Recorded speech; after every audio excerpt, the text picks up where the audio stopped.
I am the rocket man they talk about. I jump from star to star, I'll walk it out.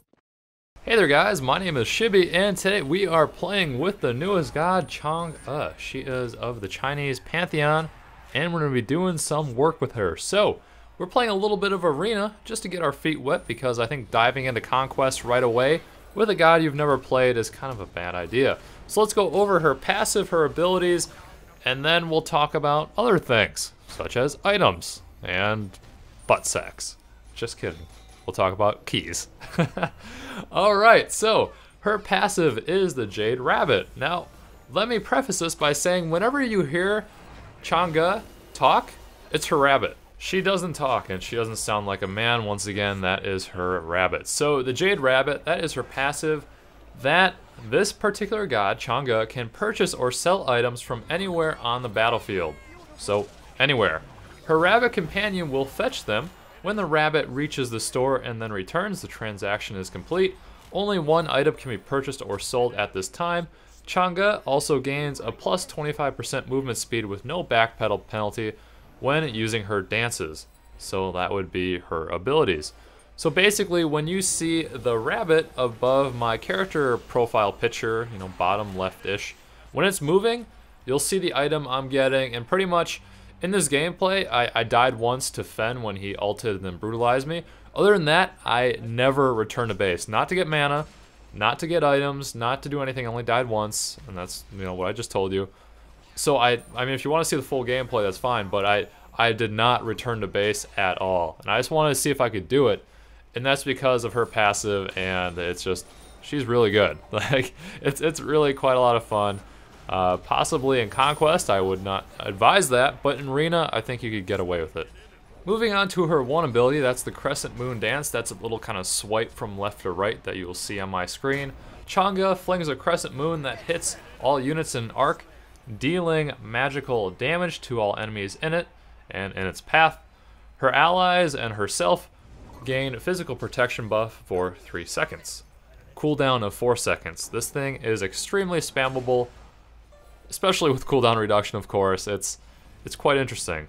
That's one thing with this god in particular.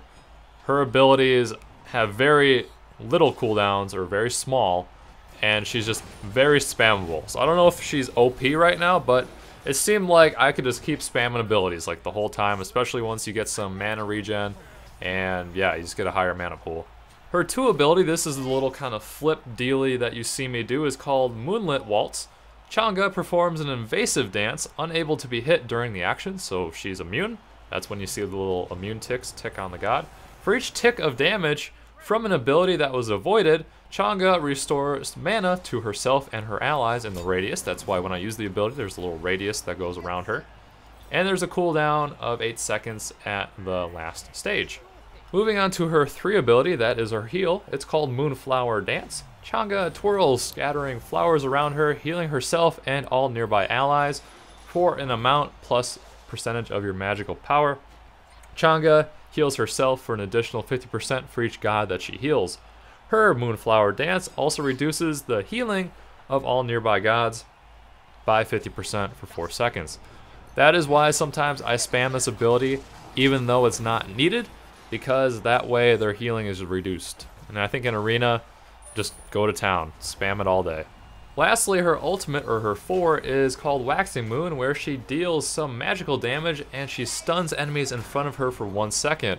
Each god that is also stunned is stunned for 1 second longer than the previous god. So you try to line everyone up, they'll be stunned for a while. Cooldown of 90 seconds. Turning to the gameplay, this is using my 2 ability right there, the little flip. There is my 1 ability with the damage, and then there is my 3 ability with the heal on Ne Zha. So that's the little arc cone. Pretty good for taking out some minions here and there, especially when you power it up.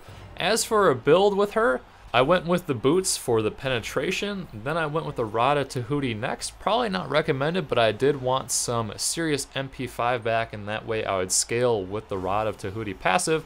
I went with the Void Stone with some more penetration, the Chronos Pennant for some cooldown reduction, and then since we were doing really well, I went with an Obsidian Shard just to get more penetration even more. Probably a little redundant, probably should have went with something else. Am I saying this is the build you must use? No, I would probably not suggest that, but Anyways, I tried it. That's what happened. Meditation and Shard was my active abilities. We ended up winning that game. Our team did really, really well. Let's see here. First one of the day, I went 5 kills, 1 death, and 25 assists. I was essentially on the battlefield the whole time. And let me mention, guys, I have probably like 10 Chang'e God codes, plus they unlock the other skins. So if you guys want to enter on that, leave a like and a comment on this video, and I'll just randomly pick people by the next Smite video. Look at that player healing. That was a beast. Anyways, guys, thank you for watching. Subscribe for more, and hopefully I will see you next time. Anyways, moving on to Kronos' third ability. It's called Stop Time. Shooting forward, spinning gears of time. Any enemies hit by Kronos' attack are slowed to a stop, taking magical damage on the initial hit, and again when they are stunned for 1 second, so it hits twice.